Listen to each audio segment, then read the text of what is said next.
Today I will be speaking about ageism, the overall history of it, how it affects modern today, some of the findings, outcomes of ageism, and just a rough idea of it. I am in affiliation with Bakersfield College.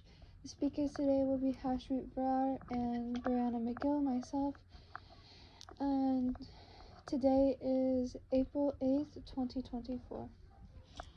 We're gonna go over the history of ageism and how it is presented over the years. Over the years, research has indicated that those who are older have less education and come from a poor socioeconomic status and are more likely than others to report experiencing ageism.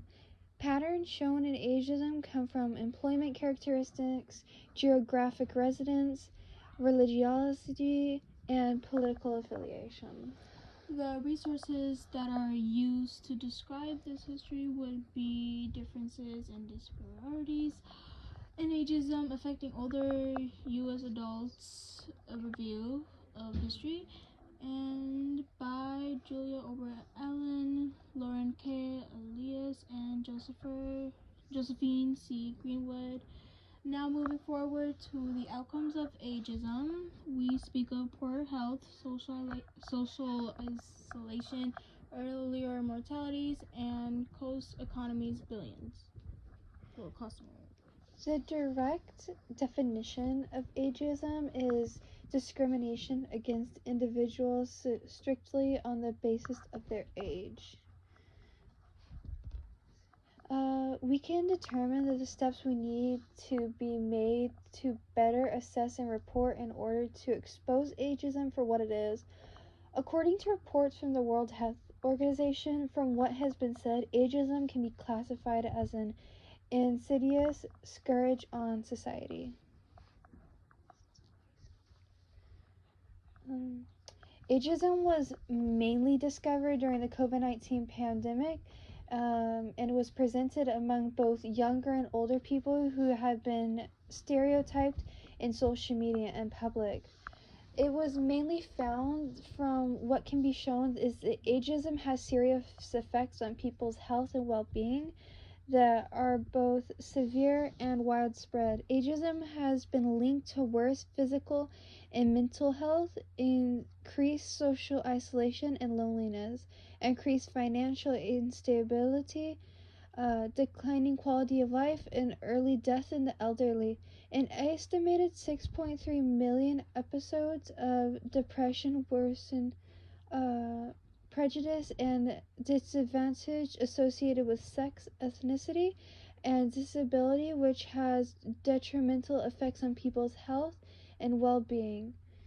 Overspending of 63 billion US dollars on various illnesses in a single year was caused by ageism.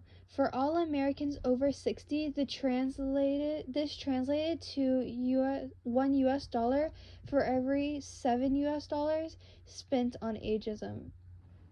And was spent on the 8 most costly medical diseases in a single year.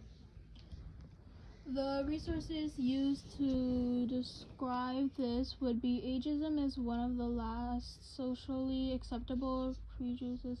Psychologists are working to change that by Kristen Weir.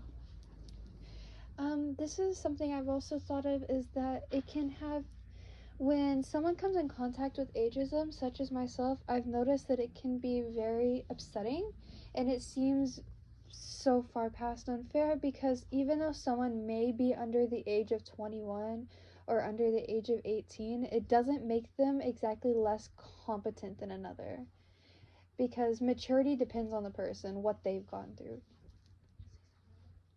From personal experience, I felt that ageism is quite a disadvantage when you think of it.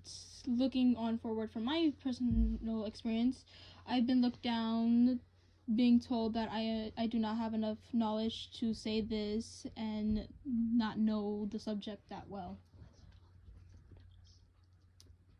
I think something I had a recent experience with living in Kern County, Bakersfield, was that we had a rule put in place at a lot of our targets that before 4 p.m.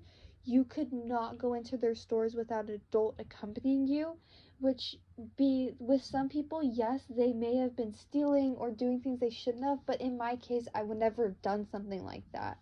So should that really be done to some people? Not really. And it was only people under the age of 16. It's not fair for other people, really. It's the same thing. I mean, I've also had experience of being told your opinion doesn't matter because you're not an adult. You can't make decisions because you're not an adult. You don't know what's good for you because you're not an adult, when that's not really the truth. I agree with that, because like multiple people say that about.